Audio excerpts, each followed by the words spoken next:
I want to bring in now Scott Paul. He's the Associate Director for Peace and Security at Oxfam. Scott, thank you for joining us. You heard us talking about Israel now making this announcement that they'll open a new port, an old border crossing in northern Gaza to increase the flow of aid. Obviously, short of a ceasefire, what other steps can and should Israel take to continue to try to ease the humanitarian crisis there in Gaza?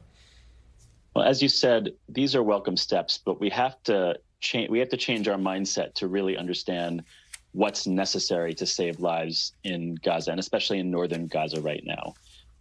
Welcome steps, but we have to stop asking the question, can Israel do one more thing to help? And ask, why are we not flooding the zone, not just with aid trucks of food, but with medical professionals, with people who can fix water lines, people who can treat contaminated reservoirs that are going to spread waterborne disease. That's the kind of full-scale humanitarian response that's going to be needed at a time like this.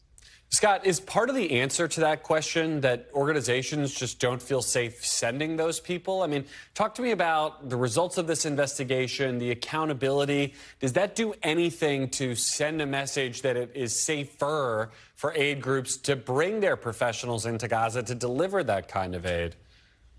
Unfortunately, no. The investigation appears to have addressed some very specific personnel problems, but this is not a personnel problem. This is not an anomaly. We've now seen more than 200 aid workers killed in Gaza since October. We should not be surprised when it happens again if we treat this as a bad apple situation. So the system has to be addressed. The notion that people who may be military can be targeted under any circumstances without verification, that's what has to change. Yeah, Hall is reporting here on the idea that they thought there were 2 armed people in a convoy where 6 are dead. Definitely raises questions on how this is done. You in Oxfam have staff working in Gaza right now. What are you hearing from them? Do they feel anything approaching safe? And what assurances do you have from the Israeli government, or can you get from them that they will, sort of take better care of your people who are so desperately needed there right now? None whatsoever. There are 26 Oxfam staff members in Gaza, and every morning I wake up wondering if they're still alive.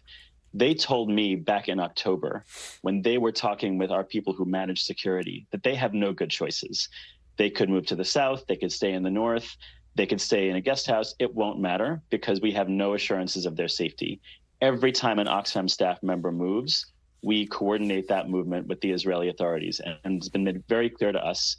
And bear in mind, they're all Palestinian, and the outrage that's come out this week was in relation to the killing of 7 people, 6 of whom were not Palestinian. These are the first non-Palestinian aid workers killed in Gaza.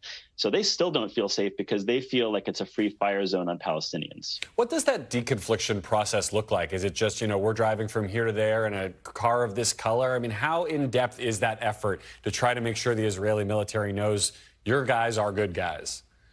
Well, it's quite in-depth, but it's also not just for movements.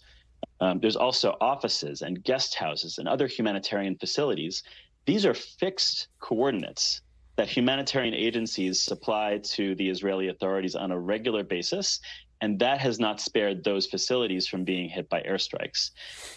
Let's also remember that deconfliction, this process of transmitting coordinates of humanitarian personnel and facilities to the authorities, that's meant to be a fail-safe. The first line of defense for any humanitarian in a war zone is the knowledge that the warring parties will do everything in their power to only target combatants, fighters. And we have not seen anywhere near that kind of a guarantee that's made humanitarians feel safe. All right, Scott Paul, we have to leave it there. Thank you, and thank your team for the work that they do at Oxfam. It is so important. Thanks for watching. Stay updated about breaking news and top stories on the NBC News app or follow us on social media.